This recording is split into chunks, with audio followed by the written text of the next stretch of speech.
नमस्कार, जय हिंद, जय भारत। इसके पहले हमने ग्वालियर के इतिहास की चर्चा की, जहां पर ग्वालियर के इतिहास की एक गहन जानकारी आपको प्राप्त हुई, वो भी प्रमाणित। अगर आपने वह लेक्चर मिस कर दिया है, तो मैं कहूँगा कि उसको आप जरूर पढ़ें, जहां पर ग्वालियर के इतिहास की हमने चर्चा की थी और एमपीपीएससी में ऐसे प्रश्न पूछे जाते हैं, जो वहां पर मैंने आपको इतिहास पढ़ाते समय समझाया है, बताया भी है कि कैसे प्रश्न आपको पूछे जा सकते हैं। तो उसको जरूर देखें। आज हम चर्चा करने वाले हैं ग्वालियर जिले के पर्यटन स्थलों की और उनसे जुड़े हुए इतिहास की। चलिए आगे बढ़ते हैं। सबसे पहले हम चर्चा करेंगे ग्वालियर किले की। ग्वालियर किले में किस प्रकार का पत्थर लगाया गया है, यह सबसे बड़ा प्रश्न अब बनता है। यह आपको पता होना चाहिए। आप कहेंगे कि क्या ऐसा प्रश्न पूछा जा सकता है, तो मैं कहूंगा कि आप खुद सोचिए। जब एक बार प्रश्न यह आया था कि खजुराहो के मंदिरों का निर्माण कौन सी नदी के पत्थरों से किया गया, सांची के जो स्तूप बनाए गए वो कौन से पत्थरों से बनाए गए, कौन सी नदी से प्राप्त पत्थरों से बनाए गए थे। तो यहां पर आज मैं आपको बताने वाला हूं कि ग्वालियर में कौन से पत्थर का प्रयोग किया गया है ग्वालियर किले में। सबसे पहले ग्वालियर किले का इतिहास समझते हैं। दोस्तों, इसका इतिहास जो है बड़ा रोचककारी है। मैं इसलिए कहूंगा रोचककारी, इतिहास में इसको लेकर अलग प्रकार की जो थ्योरी निकल कर आती है वो ये है कि इसका वास्तविक निर्माता बोले तोमर राजा मानसिंह थे। गोपांचल या गोपालगढ़ के नाम से यह क्षेत्र उस समय प्रसिद्ध हुआ करता था, या कहें कि यह एक पहाड़ी क्षेत्र था जहां पर साधु संतों का डेरा हुआ करता था, जो अपनी तपस्याएं करा करते थे। 525 में सूरज सेन, ये आपको पता होना चाहिए, 525 में सूरज सेन ने इसका निर्माण करवाया था, प्रथम निर्माण, जो कि कछवा वंशी थे और सिहोनिया गांव के थे। ये जरूर याद रखें, सूरज सेन। अब इनके बारे में यह कहा जाता है कि इनको कोढ़ की बीमारी हो गई थी और यह अपने राज्य को छोड़, सिहोनिया को छोड़कर गोपांचल आ गए थे, जहां पर उनको गलव ऋषि मिलते हैं और उनके आशीर्वाद से यह स्वस्थ हो जाते हैं। इनका जो कोढ़ की समस्या थी वो खत्म हो जाती है। अब वास्तविक निर्माता कौन है, ये कहे तो ठीक है। अब 1486 और 1516 के दरमियान तोमर राजा मानसिंह ने इस किले को स्वरूप प्रदान किया।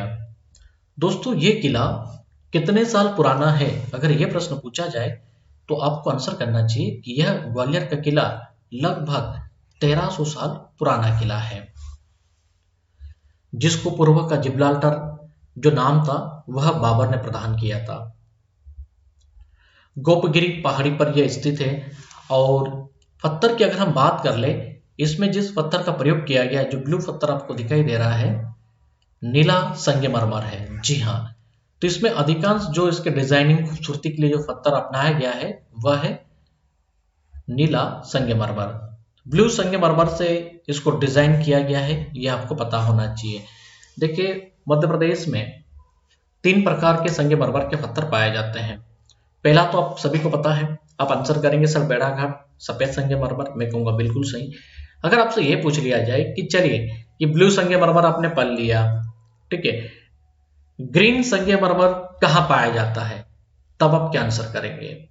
तो मैं कहूंगा तब आपको आंसर करना चाहिए छिंदवाड़ा, होशंगाबाद, बैतूल, जो सतपुड़ा रीजन है, ये सतपुड़ा पहाड़ी वाले जो जिले हैं, इन्हीं जिलों में आपको ग्रीन संगमरमर मिलेगा। तो प्रदेश में 3 प्रकार के संगमरमर पाए जाते हैं।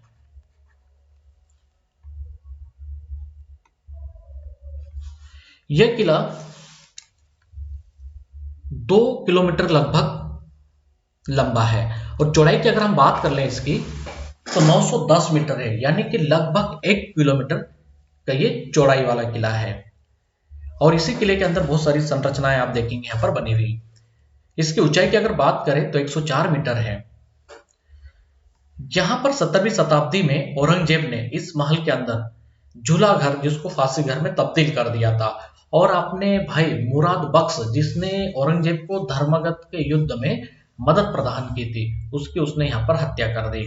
कहा जाता है कि इसी झूलाघर में औरंगजेब ने अपने भाई मुराद बख्श को मारने से पहले इसको बहुत ज्यादा अफीम खिलाई।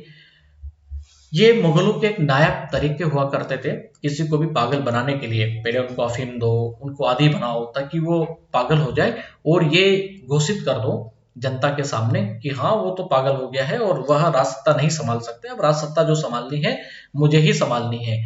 तो इस तरह से मुगल काल में ऐसे नायाब तरीके अपनाए जाते थे। तो उन्हीं में इस तरह का नायाब तरीका या नायाब तरीका जो था वह मुराद बख्श पर अपनाया था औरंगजेब ने। अब औरंगजेब ने अपने भाई दारा सिकों की हत्या वैसे तो आगरा में ले जाकर की, उज्जैन से पकड़कर। तो इस पे अनुसंधान अभी जारी है कि वास्तविक दारा सिकों की कब्र कहाँ है, दिल्ली या आगरा, क्योंकि धड़ अलग है और सिर अलग है। इस किले के अंदर मध्य प्रदेश का सबसे बड़ा गुरुद्वारा है जो कि दाता बंदी छोड़ गुरुद्वारे के नाम से प्रसिद्ध है। जहांगीर के द्वारा यहां पर छठवें गुरु हरगोविंद सिंह को 2 साल तक कैद करके रखा गया था। और फिर जहांगीर के जो गुरु थे उन्होंने आदेश दिया कि आपने जिन शख्सियत को कैद करके रखा है आप उनको रिहा कर दीजिए, कोई सामान्य व्यक्ति नहीं है वो। तो औरंगजेब उनको सम्मान सहित यहाँ पर रिहा करते हैं। तो गुरु हरगोविंद सिंह जी कहते हैं कि भैया मैं अकेला तो नहीं जाऊंगा, यहाँ से जितने भी कैदी है उन सभी को अब रिहा करें। तो फिर सभी को यहाँ पर छोड़ दिया जाता है कि चलिए ठीक है वो सभी को छोड़ रहा हूँ, और उनके सम्मान में फिर ये बनता है यहाँ पर गुरुद्वारा। आप प्रश्न ये है, मध्य प्रदेश का सबसे बड़ा गुरुद्वारा हो गया दाता बंदी छोड़ गुरुद्वारा, पर प्रश्न अगर ये आ जाए आपके सामने कि दाता बंदी छोड़ दरगाह, बस कुछ नहीं, तो फिर आप क्या आंसर करेंगे? मध्य प्रदेश में दाता बंदी छोड़ की दरगाह कहां पर है? तो आपको क्या आंसर करना चाहिए? फिर आप क्या ग्वालियर लगाएंगे? बिल्कुल, यहाँ तो आप धर्म अलग हो गया है। ठीक है, तो यहां पर आप आंसर करेंगे धार। ठीक है, क्या आंसर करोगे? अगर प्रश्न पूछा जाए कि दाता बंदी छोड़ की दरगाह कहां पर है तो आंसर कीजिए दोस्तों धार। दाता बंदी छोड़ के गुरुद्वारा कहां है तो आंसर कीजिए ग्वालियर। बहुत सिंपल है, बहुत ही सिंपल है।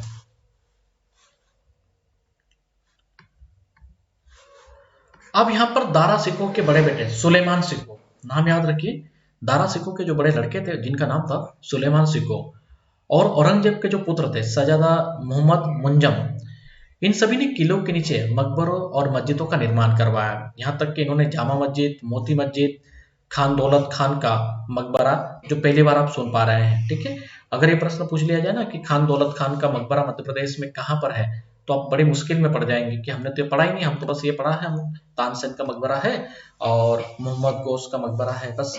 ठीक है, इसके अलावा हमें कुछ पता ही नहीं है, या अबुल फजल का मकबरा है। तो सबसे महत्वपूर्ण अभी आपके लिए यह है कि आप इतना जरूर याद रखें कि खान दौलत खान का मकबरा कहाँ पर है। ठीक है, मोहम्मद गौस का मकबरा और इसके अलावा तानसेन का मकबरा, ये सब प्रमुख रहे हैं जहां पर इन्होंने काम करवाया। जैसे मोहम्मद गौस जो थे वह अकबर के समकालीन थे। तानसेन के बारे में हम संक्षिप्त में चर्चा करेंगे, तानसेन के बारे में वैसे भी बहुत लंबी डिटेल है, फिर भी आपको मैं यहाँ पर जरूर बताऊंगा इनके बारे में। आप इस लेक्चर में आप ये बताइए या बताने की कोशिश करेंगे आप कि मोहम्मद गौस का वास्तविक नाम क्या था, इनका वास्तविक नाम क्या था?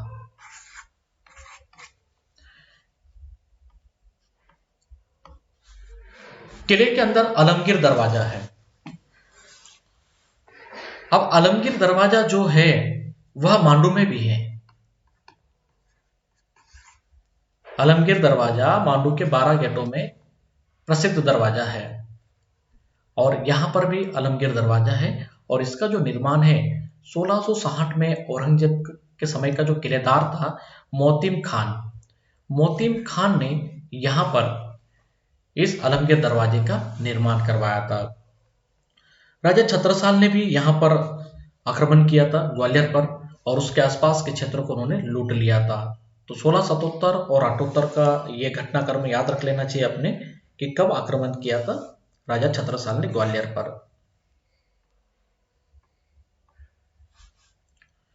गुजरी महल, जब गुजरी महल की बात होती है तो याद आ जाती है राजा मानसिंह तोमर और उनकी प्रेयसी मरगनैनी। जी हाँ, हिरनी जैसी आंखें को ही मरगनैनी संबोधित किया है। किसने? वृंदावन लाल वर्मा जी ने, जिनका प्रसिद्ध उपन्यास है मरगनैनी, जिस पर धारावाहिक भी बन चुके हैं और दूरदर्शन पर काफी प्रसारित भी हुआ है वह। अब हम यहां पर चर्चा करेंगे राजा मानसिंह तोमर की प्रेयसी गुजरी के बारे में और उनके लिए बनाया गया इस महल को के बारे में। गुजरी महल का निर्माण राजा मानसिंह तोमर के समय काल में ही किया गया था। यह एक ऐतिहासिक भवन है और अपनी पत्नी गुर्जर रानी के लिए उन्होंने बनवाया था। अब प्रश्न यह है कि कौन थी गुर्जर रानी? चलिए, तो राजा मानसिंह तोमर की 9 रानियां थी। अगर यह प्रश्न पूछ लिया जाए कि प्रथम रानी का नाम क्या था, पहली रानी का नाम क्या था, फिर आप क्या आंसर करेंगे? तो प्रथम जो रानी थी, बड़ी रानी, जिसको हम कहेंगे सुमन मोहिनी थी। सुमन मोहिनी। सुमन मोहिनी 9 रानियों में सबसे बड़ी थी और अंतिम रानी जो थी वह थी मरगनैनी। मरगनैनी का जो स्थान था वो कौन सा था? 9वां स्थान था। और इन्हीं के ऊपर वृंदावन लाल वर्मा जी ने एक साहित्यिक उपन्यास लिखा मरगनैनी, तो यह आपको पता होना चाहिए। इसीलिए मरगनैनी के लिए उन्होंने इसका नाम या उसी के नाम से इसका नाम गुर्जर या गुजरी महल रख दिया।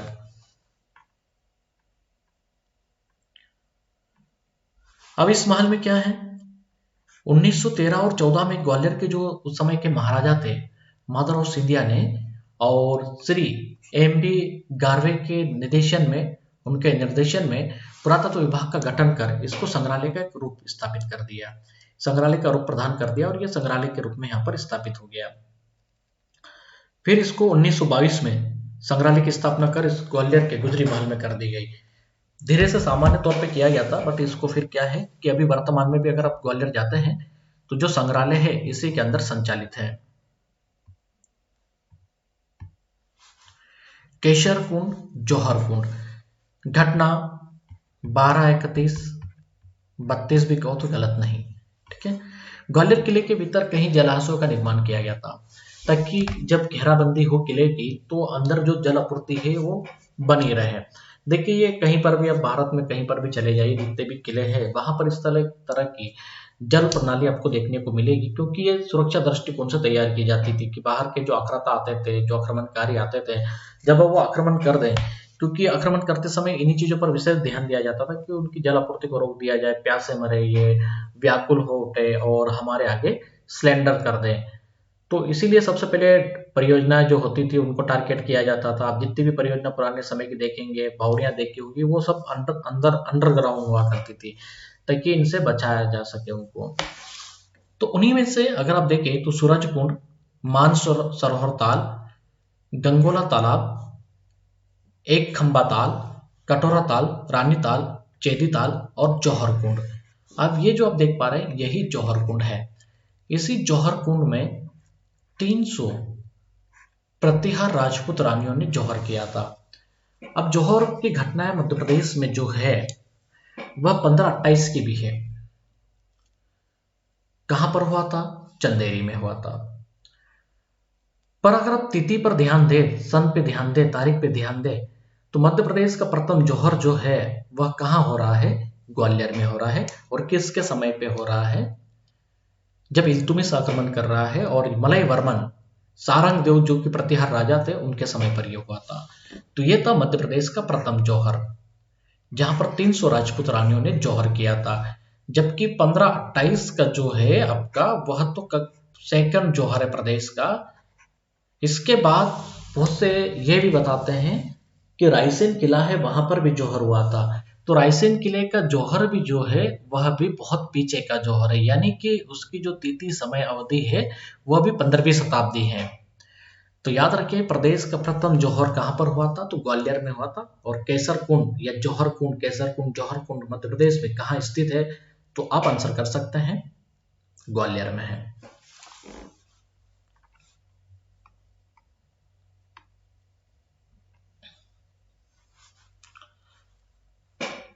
300 राजपूत रानियों का ये जौहर अपने आप में एक इतिहास बना गया और सारंगदेव मलयवर्मन 1500 अपने योद्धाओं के साथ वीर गति को प्राप्त हुए।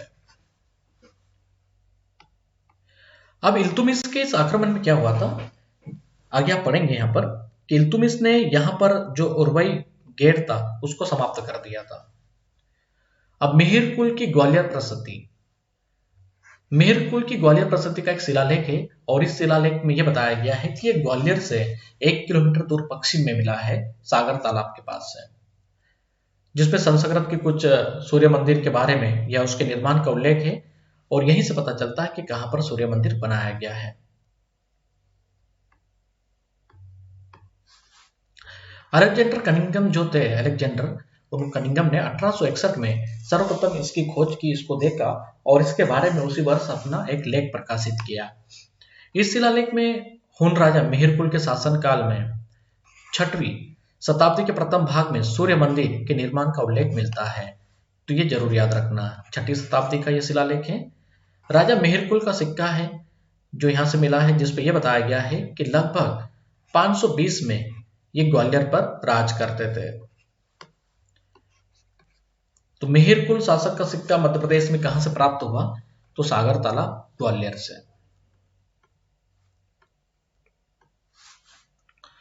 सिंधांचल की गुफाएं, चलिए उर्वई घाटी। अब ये उर्वई घाटी का निर्माता कौन है, ये सबसे बड़ा प्रश्न है। और ये घाटी ऐसी वैसी कोई घाटी नहीं है, इस घाटी में कहीं युद्ध लड़े गए हैं। इल्तुमिश ने जो आक्रमण किया वो युद्ध हुए, सिकंदर लोदी भी जो आक्रमण करने के लिए गया वो इसी रास्ते से गया। तो ये उर्वई घाटी, उर्वई गेट जो है बड़ा प्रसिद्ध है इतिहास में। अब इस गेट का निर्माता कौन, तो राजा डुंगेंद्र सिंह जो है वह इसके निर्माता है। उन्होंने अपनी रानी उर्वशी की याद में या उर्वशी के नाम पर इसका निर्माण करवाया था, तो ये जरूर याद रखना है आपको। दोस्तों देखिए यहां पर गलती ना करें आप, क्योंकि ये महत्वपूर्ण बिंदु है और यह आपको पता होना चाहिए।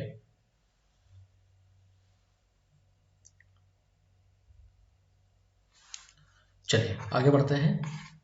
और ये गेट है, इसको कहा जाता है, यहाँ का ये वाला जो भाग है ये बताते हैं कि ये वाला मुख्य गेट माना जाता है, जो भगवान की प्रतिमा के साइड से है। तो 5 जगह पर नक्काशी की गई है और ये सिंधांचल की गुफाएं हैं। जैन गुफाएं मध्य प्रदेश में कहाँ प्रसिद्ध है, अगर ऐसा प्रश्न पूछ लिया जाए कि सिंधांचल गुफाएं, तो आप आंसर कर सकते हैं उर्वई घाटी या उर्वई गेट ग्वालियर। इनका निर्माण वैसे तो 7वीं शताब्दी में शुरू हुआ था, पर अधिकांश जो मंदिर है वह 15वीं शताब्दी में राजा डुंगेंद्र सिंह के समय बनाए गए हैं। और 16वीं शताब्दी में मुगल राजवंश के बाबर जो थे, बाबर के आदेश पर यहाँ पर बहुत सारी मूर्तियों को तोड़ दिया गया, नष्ट कर दिया गया। तो कुछ बची है, कुछ समाप्त हो गई है, कुछ की संरचना ठीक है। उर्वई गेट में सर्वाधिक सबसे ऊंची जो प्रतिमा है वह 58 फीट की जैन तीर्थंकर भगवान आदिनाथ जी की है। तो प्रतिमा कौन से भगवान की है जैन धर्म में, तो आदिनाथ भगवान की है, यह जरूर याद रख लीजिए आप लोग। अब राजा डुंगेंद्र सिंह जो बड़े प्रसिद्ध है, विख्यात है, इन्हीं के समय एक आक्रमण हुआ था। डुंगेंद्र सिंह के समय जब इनकी राज सत्ता हुआ करती थी तो दिल्ली में मुबार शाह का शासन था। उस समय किसका शासन था, मुबार शाह का या मुबारक शाह का। ग्वालियर पर आक्रमण मांडू के सुल्तान होसन शाह ने आक्रमण किए थे। पहला आक्रमण होसन शाह गोरी का 1423 में हुआ था और यह आक्रमण डुंगेंद्र सिंह पर किया गया। इसके बाद होसन शाह गोरी ने दूसरा आक्रमण 1426 और 1427 में किया। यह आक्रमण दूसरा आक्रमण था। अब यह जरूर याद रख लीजिए कि मांडू के कौन से सुल्तान ने ग्वालियर पर आक्रमण किया था या होसन शाह गोरी ने ग्वालियर के कौन से राजा पर आक्रमण किया था, तो डुंगेंद्र सिंह तोमर।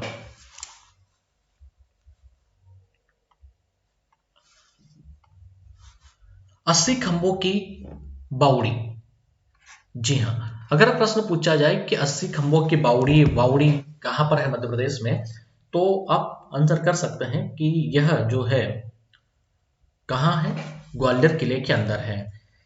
इसे ग्वालियर के जो राजा थे मानसिंह तोमर, उन्होंने बनवाया था। और ये जो है ये 5 दिनों में बनाई गई थी।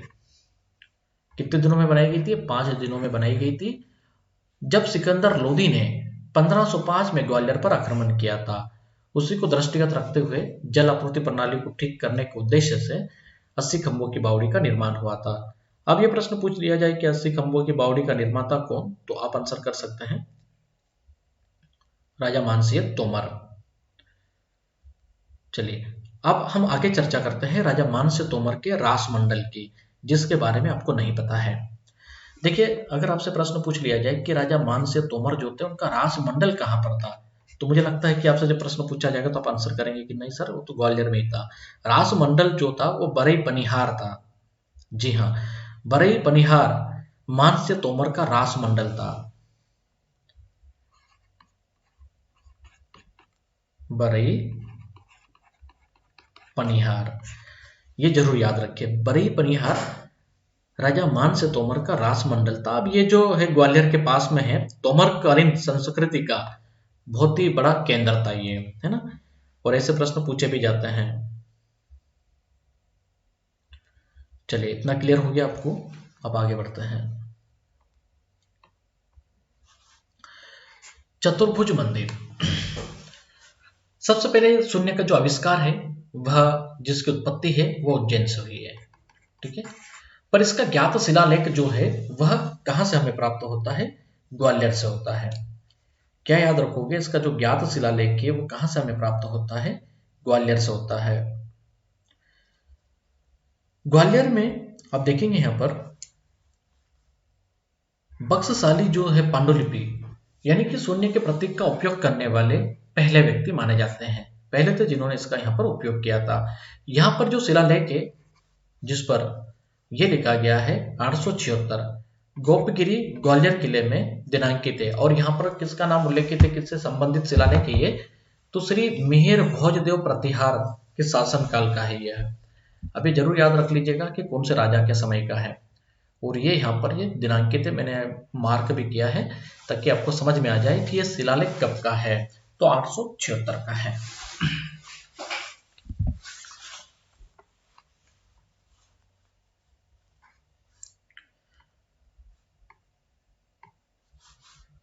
अबुल फजल का मकबरा, मध्य प्रदेश में ग्वालियर में अबुल फजल और तानसेन का मकबरा, इसके अलावा मुल्ला दो प्याजा का मकबरा हरदा के हांडिया में है।